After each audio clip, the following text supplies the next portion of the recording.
देख रहे हैं सुदर्शन न्यूज। नमस्कार, मैं हूं पूजा सिंह। आप देख रहे हैं सुदर्शन न्यूज और ये है उत्तर प्रदेश विशेष। उत्तर प्रदेश में कांग्रेस पार्टी के गढ़ के तौर पर जाने वाले रायबरेली और अमेठी में कांग्रेस की स्थिति दिनों दिन खराब हो रही है। वहीं स्मृति ईरानी के अमेठी से सांसद चुने जाने के बाद अमेठी में कांग्रेस अपना जनाधार लगभग खो चुकी है। लेकिन इन सब के बीच राहुल गांधी और प्रियंका गांधी लगातार यात्राओं और सभाओं के माध्यम से अपने घर में खोए हुए जनाधार को वापस पाने की कवायद में लगे हैं। सबके बीच स्मृति ईरानी भी लगातार अमेठी की जनता के बीच जा रही हैं। दरअसल भारतीय जनता पार्टी की कोशिश है कि 2022 के विधानसभा चुनाव में अमेठी जिले की सभी विधानसभा सीटें बीजेपी के खाते में आए। वहीं बीजेपी की तैयारियों को लेकर क्या कुछ कहना है अमेठी के जिला पंचायत अध्यक्ष राजेश अग्रही का, आप भी सुनिए। अमेठी को वापस पाने की जो कवायदें कांग्रेस पार्टी की तरफ से की जा रही हैं वो कितनी सफल हो पाएंगी, इस पर बात करने के लिए हमारे साथ आज राजेश अग्रहरी जी हैं। अमेठी में युवा नेता के तौर पर इनकी पहचान है और राजेश मसाले के ओनर हैं। अमेठी में जिस तरीके से राजनीति होती रही है उसमें राजेश अग्रहरी ने एक बड़ी भूमिका निभाई और अमेठी से जिला पंचायत अध्यक्ष की जो सीट थी वो अपने खाते मिली। राजेश जी, जो फिलहाल माहौल बना हुआ है उत्तर प्रदेश चुनाव को देखते हुए, आपको क्या लगता है कि जो यात्राएं कांग्रेस पार्टी की तरफ से की जा रही हैं इनका कितना असर आप मानते हैं उत्तर प्रदेश के परिप्रेक्ष्य में? देखिए, कांग्रेस की सोच और कांग्रेस का कर्म इनको इस दशा तक पहुंचाया हुआ है। इतनी सिल्ट जमा हो चुकी है, प्रियंका राहुल चाहे जितनी यात्रा निकाल लें उसका कुछ इस चुनाव पर असर होने वाला नहीं है। जहां तक बात है लोकप्रियता की, माननीय मुख्यमंत्री योगी आदित्यनाथ जी ने जो काम किया है, गरीब, मजलूम, शोषित, जरूरतमंद, मुस्लिम, सबके लिए सरकार ने काम किया है। सबका साथ, सबका विकास, सबका विश्वास ये धरातल पे ला के खड़ा किया है। उसी के परिणाम है कि आज स्वीकार्यता में मैं समझता हूं कि पूरे देश में ऐसा कोई चेहरा नहीं है जो अपने प्रदेश में इतना लोकप्रिय हो। दवा इलाज होता है उसमें जिसमें कुछ जान बची हो। जब जाने नहीं है तो उसमें कितना ग्लूकोज और कितना इंजेक्शन लगाओगे जो वो पूरा दौड़ने लगेगा। तो दौड़ के रेस से कांग्रेस पूरी तरीके से बाहर है। लेकिन मैं आपको सही बताऊं कि माननीय योगी जी की जो कार्यशैली है ना, इससे आम जनता बहुत संतुष्ट है। जब राशन मिला तो गरीब परिवार को मिला, तो उसमें मुसलमान को मिला, हिंदू को मिला, सिख को मिला, ईसाई को मिला, सबको मिला। तो प्रदेश ने यह करके दिखाया कि सरकार जो होती है और जो शासन चलता है वो सबका साथ सबके विकास पे चलता है। शुक्रिया बात करने के लिए। आप थे राजेश अग्रहरी, क्या जो रथ यात्राएं निकाली जा रही हैं, जो पद यात्राएं निकाली जा रही हैं, उनका असर अमेठी में पड़ेगा, ये आने वाला वक्त बताएगा। कैमरा पर्सन सुशील अवस्थी के साथ रजत मिश्रा, अमेठी। खबर यूपी के उन्नाव से है, जहां बीजेपी के फायर ब्रांड सांसद साक्षी महाराज ने पंजाब में प्रधानमंत्री की सुरक्षा में चूक के मामले पर बयान दिया है। उन्होंने कहा कि इसमें पंजाब सरकार और खालिस्तानियों की मिलीभगत है। अगर कोई भी घटना घटित होती तो सारा देश आग के हवाले होता। मैं गृह मंत्री अमित शाह से निवेदन करना चाहता हूं, सरकार की इस चूक की वजह है या फिर खालिस्तानियों की साजिश, इसकी गहनता से जांच होनी चाहिए और जो भी दोषी उनके खिलाफ कठोर कार्रवाई होनी चाहिए। जिस प्रकार से विश्व के सबसे बड़े लोकतांत्रिक राष्ट्र के यशस्वी प्रधानमंत्री का काफिला जाता है, उसके साथ उसे अवरुद्ध किया जाता है, तो मैं आश्चर्यचकित हूँ।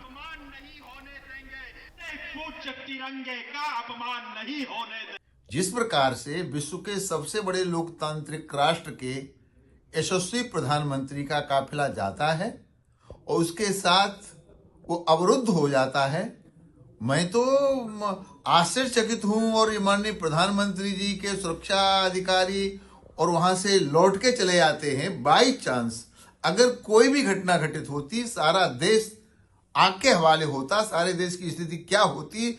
इसलिए मैं भारत सरकार के माननीय गृह मंत्री अमित शाह जी से विनम्रता से निवेदन करना चाहता हूं, इतनी बड़ी चूक की, चाहे वो पंजाब सरकार की चूक है या खालिस्तानियों की साजिश है या पंजाब में कुछ जो उपद्रवी लोग उनकी साजिश है, इसकी गहनता से जांच होनी चाहिए और जांच होने के बाद जो कोई भी दोषी हो उनके खिलाफ कठोरतम कार्रवाई होनी चाहिए। भारत के प्रधानमंत्री नरेंद्र मोदी पंजाब गए और पंजाब में एक आंदोलन के माध्यम से या प्रदर्शन के माध्यम से कहा जाए उन्हें रोका गया।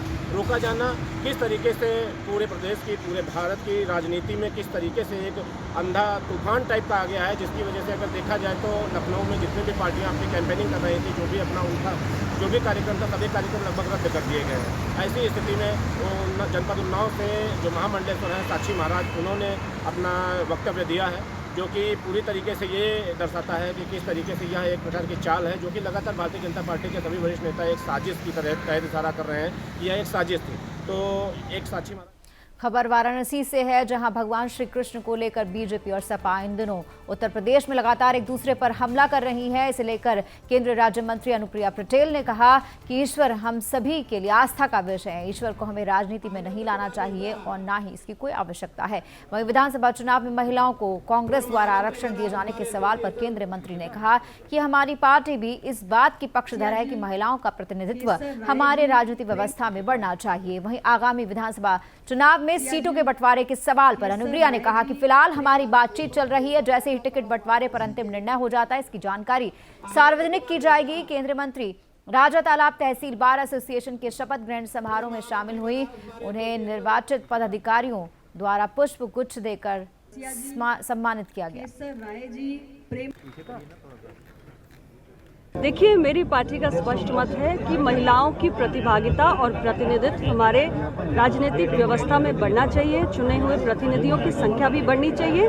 जहां तक कांग्रेस पार्टी की बात है तो मैं ज़रूर कहना चाहूँगी केवल उत्तर प्रदेश में नहीं बल्कि जहां कांग्रेस की सरकारें हैं वहां भी, और उत्तर प्रदेश के अलावा भी जिन राज्यों में चुनाव हैं वहां भी ये जो उनका विषय है उसको लेकर उन्होंने आगे बढ़ना। खबर यूपी के उरई से है, जहां केंद्र राज्य मंत्री भानु प्रताप वर्मा ने सरदार वल्लभ भाई पटेल और शहीद आजम सरदार भगत सिंह की प्रतिमाओं का अनावरण किया। इस कार्यक्रम में भारतीय जनता पार्टी के प्रदेश अध्यक्ष स्वतंत्र देव सिंह को भी शामिल होना था, लेकिन खराब मौसम के कारण उनका दौरा रद्द हो गया। इसके बाद केंद्रीय राज्य मंत्री ने इन दोनों ही प्रतिमाओं का विधि विधान के साथ लोकार्पण किया। इस मामले में केंद्रीय मंत्री ने कहा कि राज्य की मंशा के अनुरूप शहर के प्रत्येक चौराहे पर महापुरुषों की प्रतिमा स्थापित सभी जिलों में कराई जानी चाहिए। वर्षों से किसी अन्य सरकार ने इस तरह के सकारात्मक कार्य नहीं किए हैं, जिससे उनकी याद सभी के दिलों में कायम रहे। इस अवसर पर जिला अधिकारी प्रियंका निरंजन, पुलिस अधीक्षक रवि कुमार, MLC रमा समेत जनप्रतिनिधि मौजूद रहे।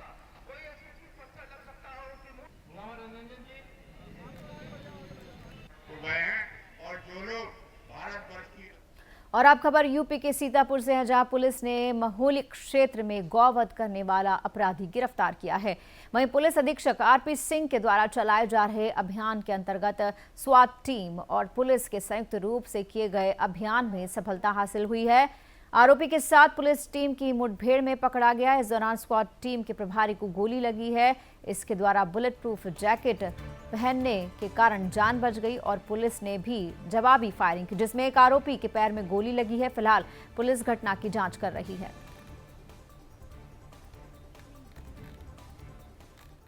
आज सुबह 4 बजे हमारी स्वाट सर्विलांस की टीम एवं कमलापुर पुलिस तथा एक अपराधी के बीच में मुठभेड़ हुई, जिसमें क्रॉस फायरिंग में कुख्यात अपराधी पिंटू पुदीना घायल हुआ है, जो मूल रूप से बंजारनपुरवा गांव थाना मसूरी जनपद बाराबंकी का रहने वाला है। वो पूर्व से भी हमारे यहाँ से 2 मामलों में वांछित था और उसकी गिरफ्तारी पर SP महोदय के द्वारा 25,000 रुपये इनाम घोषित किया गया था। जानकारी करने पता लगा कि यह व्यक्ति कुख्यात गो तस्कर है तथा गोवंशों का हत्यारा है और ये पहले भी हमारे यहाँ से गो तस्करी में, गो हत्या में जेल जा चुका है। अभी थाटरिया से इसके ऊपर इनाम घोषित कराया गया था। अब खबर सीतापुर से है, जहां महोली तहसील के इंद्रौली गांव में दबंग प्रधान ने पूर्व प्रधान के घर में घुसकर अवैध असले से फायरिंग की। इस मौके का वीडियो पीड़ित पूर्व प्रधान के परिजनों ने बनाया, जिसमें वर्तमान प्रधान अवैध असले के दम पर पूर्व प्रधान के घर में घुसकर उसे धमकाने का काम कर रहा और जान से मारने की धमकी दे रहा। वहीं ग्रामीणों का कहना है कि उन्होंने पुलिस को घर में घुस आए प्रधान के फायरिंग करने की सूचना दी, जिसके बाद पुलिस देर से पहुंची। पुलिस ने प्रधान के दबाव में आकर पीड़ित पक्ष के परिजनों को ही उठा लिया। अब देखना होगा कि पुलिस इस कार्रवाई पर एक्शन कब लेती है। तो हमने कहा भैया हिसाब से चलाया करो, तब ये कर गया मोटरसाइकिल से और बोलने लगे कि थोड़ी तेरा खून पी जाऊंगा, ये करूंगा वो करूंगा। तो हम कहें यार घर ही जाओ, गलत बात है। उसके बाद पिंटू प्रधान जो है आई गया सलाह और एक हाथ में एक हाथ फरसा लेके फिर मूड काट ली तुम्हारा बहुत बड़ी जो है वो, तो हम कहने यार घरे जाओ, तो ये मूड काटेंगे तुम्हारा, तो हम पुलिस को बुलाए, फ़ोन करें। पुलिस जब तक आई है तब तक इनके समर्थक जो है फायरिंग करने लगे हैं, 3 फायर हुए हैं।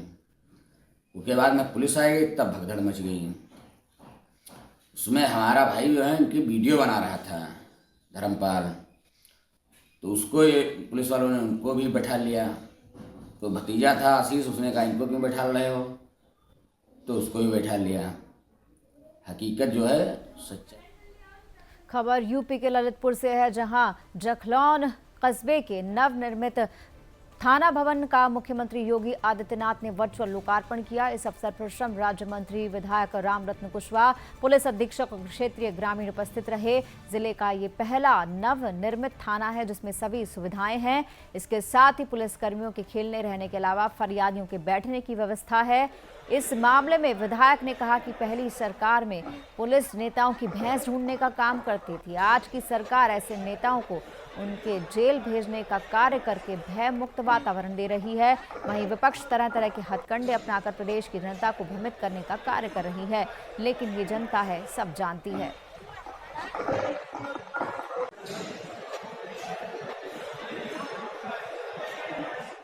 वाराणसी में देश के प्रधानमंत्री नरेंद्र मोदी ने 1000 करोड़ रुपए से अधिक सौगात दी है और स्वच्छता का संदेश दिया था, परंतु नगर निगम सफाई के मामले में फेल नजर आ रहा है। ताजा मामला शिवपुरवा चौराहा वार्ड नंबर 4 का है, जहां पर पिछले कई दिनों से क्षेत्र में समस्याएं बनी हुई हैं, जिसको लेकर स्थानीय नागरिकों ने जमकर धरना प्रदर्शन किया। स्थानीय नागरिकों ने विधायक और सभासद के खिलाफ पानी, रोड और सीवर समस्या को लेकर सड़क मार्ग को जाम किया, जिससे यातायात बुरी तरह से प्रभावित हो गया। वहीं स्थानीय नागरिकों ने बताया कि अगर समाधान कल सुबह तक नहीं हुआ तो हम लोग नगर निगम पर कल धरना प्रदर्शन करेंगे। यहाँ को बहुत दिक्कत है भैया, हम लोग का नाली सही है, सड़क देख लो यह टूटा है। कॉलोनी के तो पहले सुनवाई हो रहा है, गरीबन का कोई सुनवाई नहीं है। पूरा कचरा जैसे रहा, गरीब तो है ही है, लाश से कचर के चलो, जूता मार के चलो, कोई फर्क पड़ने वाला नहीं। ठीक है, हम लोग हो भी है ना, नीचे तो रहेंगे, कॉलोनी वाले के ऊपर जाएंगे नहीं। पानी हम लोग ले आते हैं, बोतल का पीते हैं। आज 10 साल से हमारा चबाकल खराब है, कोई सुनवाई नहीं। कम से कम नहीं 10 वाला लिख के देंगे। सड़क के बाद में देवलगढ़ एको सुनवाई नहीं। सड़क पर पानी जब भर जाता है, बारिश होता है, इतना पानी हम लोग के घर में जाता है, गंदगी तक से जाता है महिला। और क्या बताएं, सब झेल रहे हैं। और फिलहाल इस बुलेटिन में इतना ही। नमस्कार।